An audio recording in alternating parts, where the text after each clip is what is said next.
Hello Years 5 and 6 and welcome to the STEM ECA. Now today we're going to be undertaking a floating garden challenge. We're going to start by looking at why we're going to do this.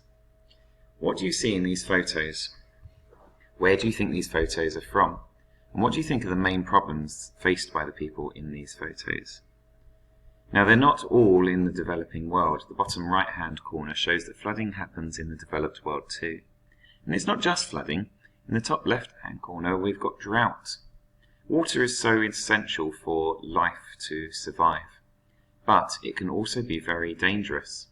The people in the top right photo have lost their homes because of it, and you can see the lady in the bottom left-hand corner whose home has been flooded.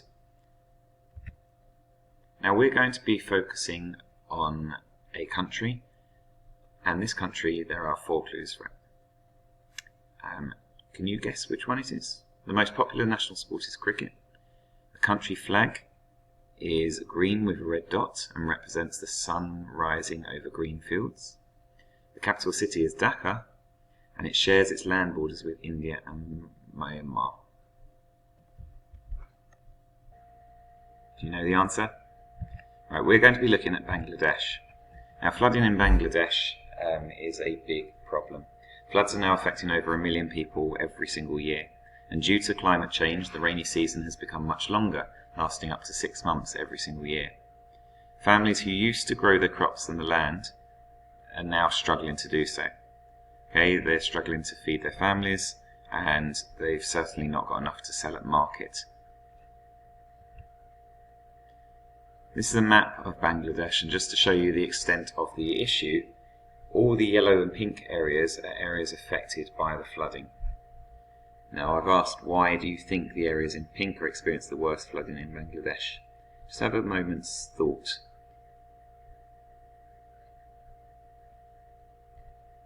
Now hopefully some of you have noticed that the main rivers are running through the middle of those pink areas. Those areas are much lower and they are closer to the water sources, which is why they are severely affected each year. So these people have still got to live there. They've still got to survive, even though their lands are flooded. How can they do this? Today we're going to look at Tara. Now Tara lives with her family in northern Bangladesh. They have had to move 7 times as their home and land has been washed away by floods. And they now live on a piece of land owned by the government which is 800 square meters. But their land is still prone to flooding, so they need to find a way in which they can still grow their crops because they still need to survive. And this is where the Sustainable Development Goals come in. Now I'm sure many of you have heard of the United Nations. The United Nations called a meeting with leaders from over 30 different countries to focus on global goals. And they came up with 17. They call them the Sustainable Development Goals, or the Global Goals for short. And this is the 17 goals. No poverty, 0 hunger, good health and well-being, quality education, gender equality, clean water and sanitation, affordable and clean energy, decent work and economic growth, industry, innovation and infrastructure, reduced inequalities, sustainable cities and communities, responsible consumption and production, climate action, life below water, life on land, peace, justice and strong institutions, and partnerships for the goals. Right, if we focus in, we're looking really at numbers 2 and 3 here. 0 hunger and good health and well-being. There are lots of health problems caused by the flooding, and one of the main other issues is the fact that there isn't enough food to go around.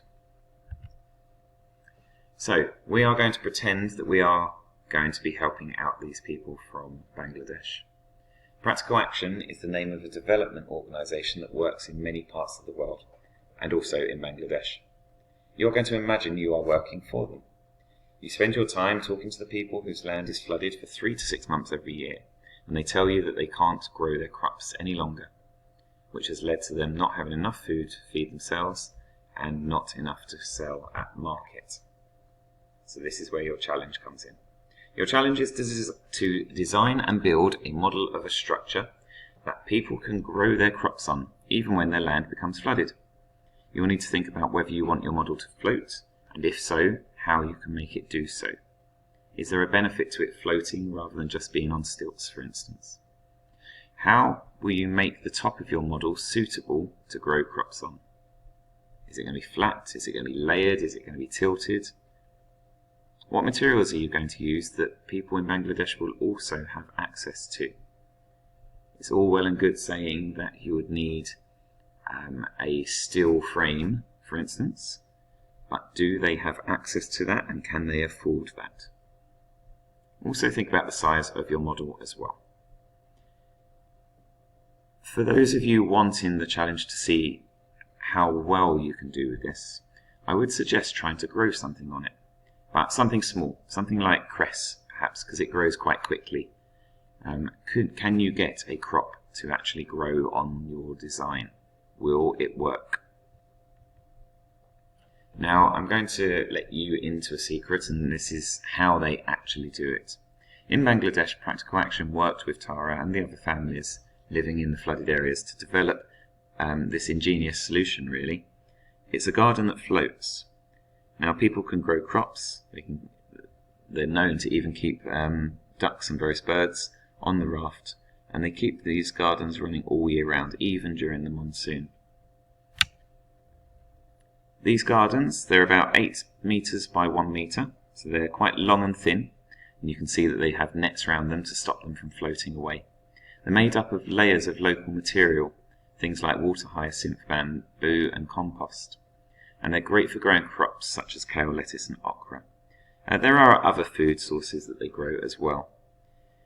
And what's even better about it all is that although they don't last forever, when these rafts do start to break down, they can be used as compost on the other rafts. So they can build themselves a new one and then use this, the old decaying one, as compost for their plants. The photo on the right hand side, you can see what these actually look like in Bangladesh. Because of this, farmers have been trained to make their own floating gardens.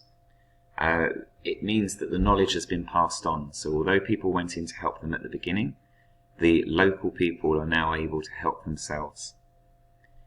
They're able to grow enough crops to feed their families, they're able to even give some to their extended family, and they're able to sell at market.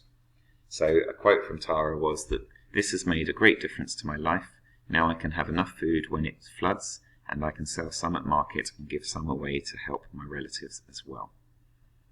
So your job is to design and build either a raft or somewhere where you could have a garden, and that this could be used in an area of floodwaters, such as in Bangladesh.